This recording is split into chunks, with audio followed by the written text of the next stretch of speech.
Hey everybody, I'm back in the kitchen today and I'm going to be showing you how to make a classic treat, chocolate chip cookies. Now, I know that it doesn't sound that impressive, a chocolate chip cookie recipe, but when you have a good chocolate chip cookie recipe, well, you're doing a heck of a lot better than a lot of folks because, there's a little bit of an art to making the perfect chocolate chip cookie because you want it to have enough crunch but still be a little bit gooey in the middle. And that's just acquired over time because you have to kind of know what you're looking at when you're going to take it out of the oven. You got to kind of know when. And these are just things that come with time and practice. And I've made this cookie like 1,000 times. So it's just my go-to for, I don't know, a cookie party. I always make these and they're always very well received. Or when I was working back in the day, I would take these as a treat and folks just ate them up. So here we go with my version of the perfect chocolate chip cookie. Now listen, there are several things that I insist on. And it's just from trial and error. And I'm going to tell you, when I make my chocolate chip cookie, I use 2-to-1 ratio of brown sugar to white sugar. I have tried to use the it's the sugar in the raw, the organic turbinado kind of sugar thing. I can't get away with it. It does something to my cookies that I just don't like. It changes the whole structure. It changes the mouthfeel. And it changes the way that they react in the oven and on the pan because I think it has something to do with that extra amount of molasses that is held on the sugar molecule. It's just not something that I like in a cookie. It doesn't blow my mind. So I prefer to use just regular old white granulated sugar. I use soft brown sugar. Well, no, it's not soft. It's light. I use light brown sugar, not dark brown sugar, but you could use dark if you wanted to, I guess, but I use light. What else? You can basically use any kind of chip you want. I generally always use at least one full bag of chocolate chips. This is a 12-ounce bag, and these are mini morsels. Now you can use chunks, you can use the regular morsels, you can use milk chocolate, you can use semi-sweet, you can use white chocolate.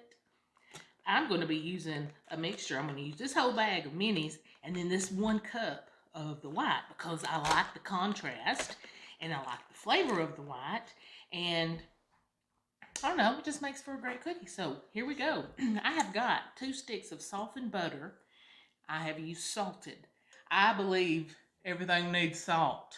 Seriously, in your baking, you have got to be aware of your salt. Salt is so important when you're working with a sweet item, especially because there's that counterbalance of the sweet and salt.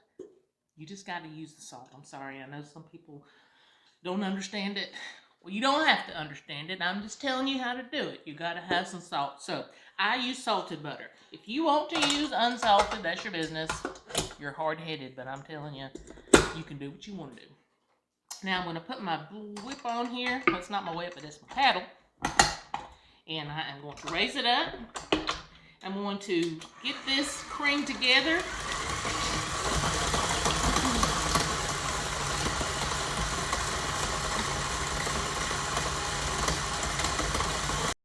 After you use your paddle attachment on the butter starts to change color. It goes from being a bright yellow to being more of a white shade.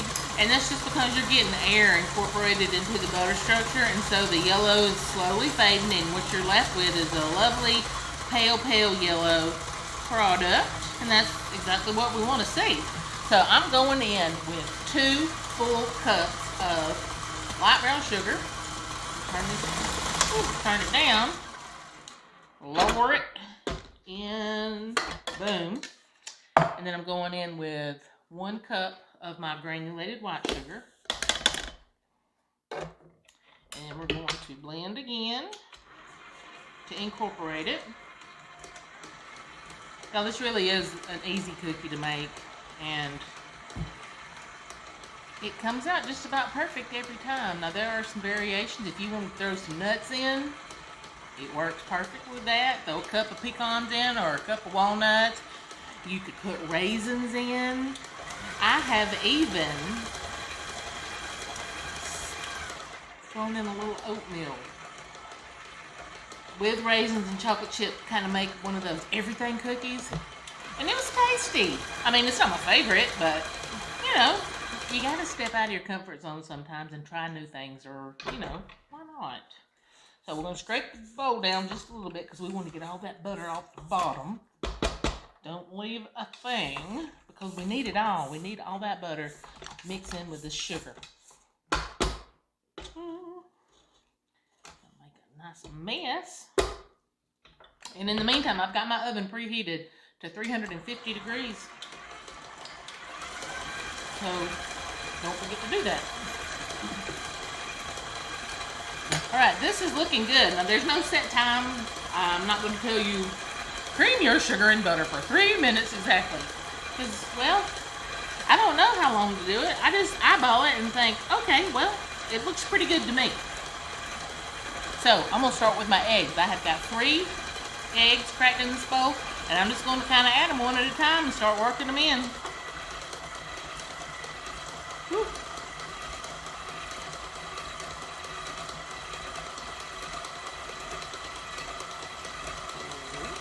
One more. And then we'll drop this last one in.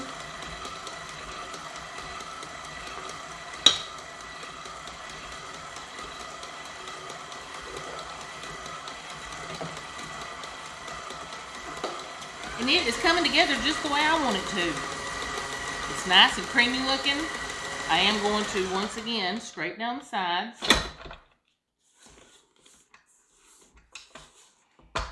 Now I will vent a little bit about KitchenAid. Now I love my KitchenAid mixer. I do. It's my favorite appliance. But it does have a little bit of a limitation that kind of irks me. This is the 7-quart. This is a big old thing. It's the biggest one they have. Well, for just home kitchen use. 7-quart. Well, they don't sell a beater for the 7-quart that has the bowl scraper. What? That's just ridiculous. Anyway, so I have to keep scraping the bowl down. Maybe one day they'll get with the program and they'll make me a bowl scraper on my beater. Hear that, KitchenAid? Get to work. And in the meantime, I'll just get the harp on it. Grab me. Wipe my hand on. Okay, this looks good. This is what I want. Now I am not going to beat this real hard because I'm not looking to incorporate the air in. So I'm ready to put my dry ingredients in. I have got, this is 3 cups of all-purpose flour. I have not sifted it. You don't have to sift it if you don't want to. And I don't want to, so I didn't sift it. I'm not going to throw it all in at once. I'm going to throw most of it, and I'm going to keep back about probably half a cup to, I don't know, we'll see. About that much is what I'm keeping back. This is half of a teaspoon of baking powder, and then this is a full teaspoon of baking soda. We need that as our leavener to build the bubbles and boom, so our cookies will rise up and get nice and crispy. Now this is my friend salt. I know, me and salt, we have this thing going. I just appreciate and admire what it does in baked goods and in food in general, so it needs salt. Anyway, okay, my dry ingredients are added. I'm gonna go ahead and start mixing in the flour.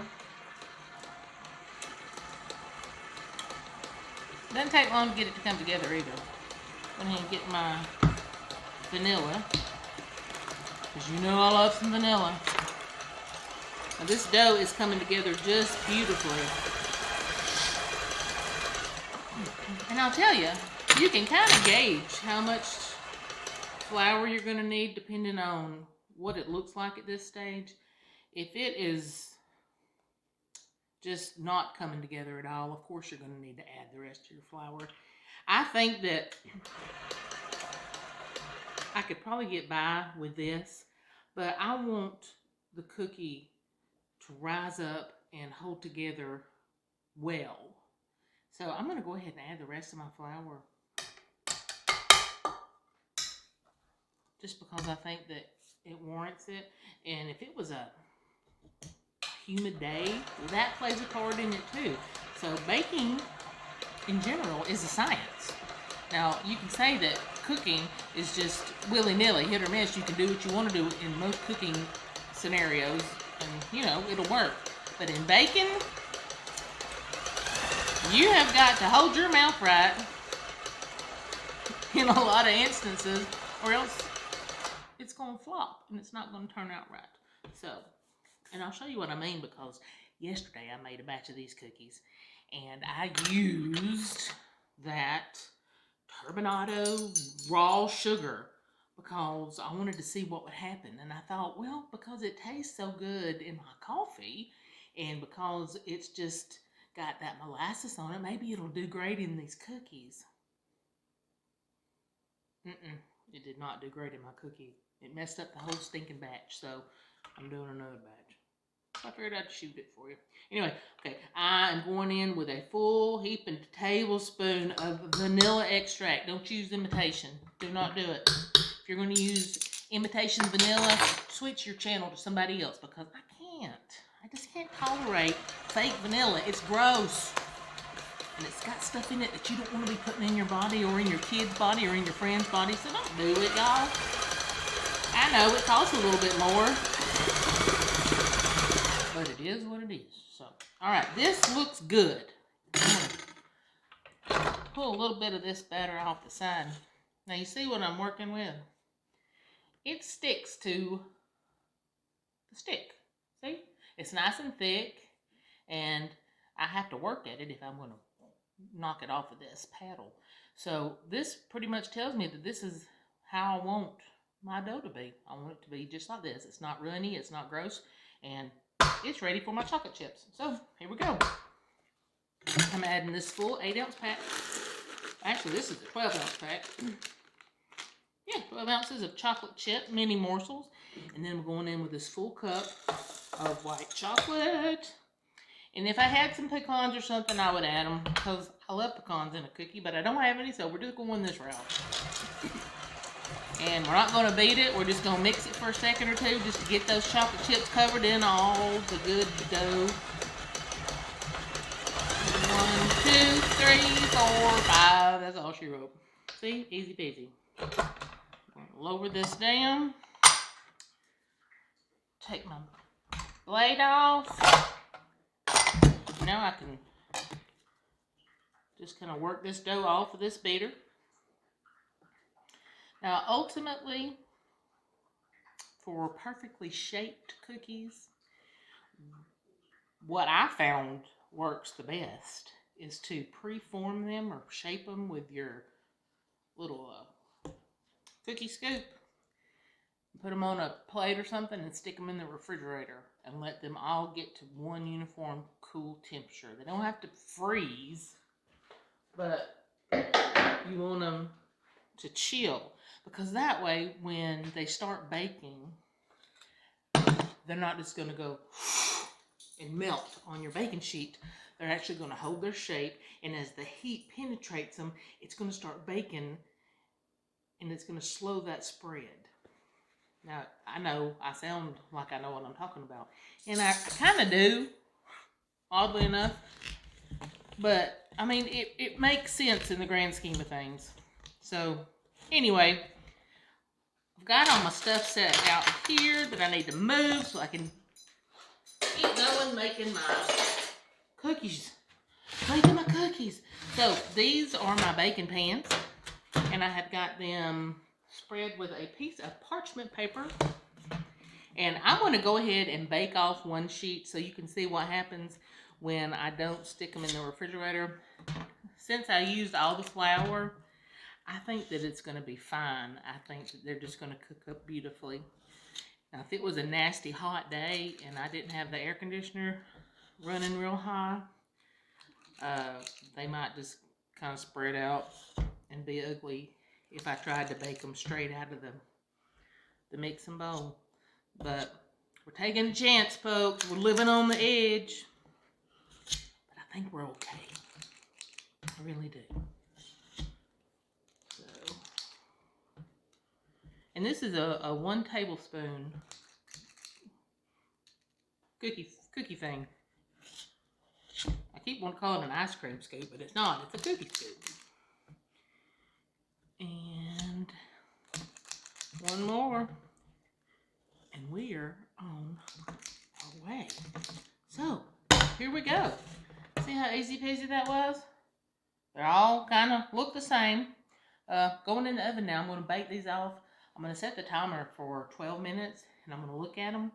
And if I don't like what I'm seeing, I'm going to let them go a little longer. So, ultimately, we're looking maybe at a 15-minute bake time, but everybody's oven is different. So, we'll start at 12 and work our way up. And she goes for 12 minutes. Start.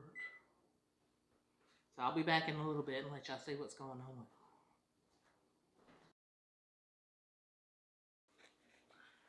on. Okay, y'all. The beeper's coming. So, we're ready to check these suckers. Oh boy. Yes. Look at that. It's perfect. It really is. They spread out just the right amount. They are, I'm speechless. Sometimes I do things right. And I'm just blown away by it. So, anyway, y'all, these cookies, oh, they've made my day. Dang. Good job, Jamie. I think if you follow my directions, you're going to have a good day too if you make these cookies. And I know that everybody is going to enjoy the heck out of them because they are delicious. They're crunchy. They're yummy in the middle. They're the perfect cookie. Anyway, maybe I'm biased. Whatever. Listen, y'all, I've enjoyed making these for you. I hope that you've enjoyed this experience. I hope that you like my channel. Subscribe, please, and thank you. That would make my day. Come visit me at jamieteachmetocook.com. Always up to something crazy over there. If you have any comments, suggestions, I'm always open to listen to whatever you've got to tell me. And I love to hear from you. So please drop me a line. And as always, I look forward to seeing you another day. Bye, y'all. Dang, look at those cookies. P.S. I forgot to show y'all the atrocity that I created yesterday. These are the cookies that I made using that sugar in the raw, the turbinado. Now, while they are edible, they're just not pretty. I mean, look at that compared to that. Seriously? I mean, pretty is as pretty does, Mrs. Gump, but still, this was a disappointment to me. It's still, oh, it's crunchy, but it's too crunchy. You'll about break a tooth. So, don't do it. Use white granulated sugar for sure.